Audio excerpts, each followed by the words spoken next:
सोरडा Lions club ठारे शंकर चक्षु चिकित्सालय और लायन्स क्लब मिलित आनुकूल्य मागणा चक्षु चिकित्सा शिविर अनुष्ठित हो जाइछि।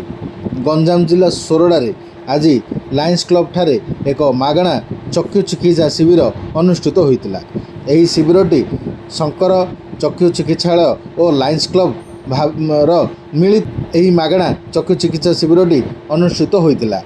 यही कार्यक्रम रे शंकर चिकित्सालयर सीईओ जे बाबू और कैब मैनेजर चित्रसेन गौड़ंकर सहयोग होता बेले चिकित्सालयर सुनील, अंकिता, दीपिका, मौसुमी, हरप्रिया, इपिली आदि सहयोग कर लायन्स क्लब सोरडार शिवशंकर पंडा, महेश्वर साहू, सीताराम पंडा, संतोष चौधरी, कालीचरण साहू, बाबुला चौधरी, सोमिक साहू, नीलांचल मल्लिक, सरोज पात्र आदि सहयोग करी यही कार्यक्रमटी करथिले।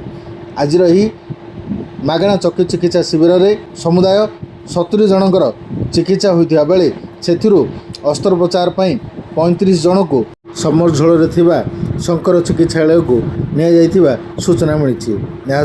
आज यही कैंप्रे 5 जन को चश्मा देवा सह अन्य किसी जनकर ग्लूकोमा टेस्ट देखा मिली। सोरडा लायन्स क्लब तरफ एक सूचना सोरडावासी रही जे प्रत्येक मासर प्रथम रविवार दिन एहीपरि मागणा चक्षु चिकित्सा शिविर शंकर चिकित्सालय अनुकूल्य बा मिलित हम जहाँ नहीं सोरडा अंचलवासी निजर चक्षु परीक्षा मागणार एठारे कराई पारिबे ताहा सोरडावासी एक सूचना रही। नमस्कार। आज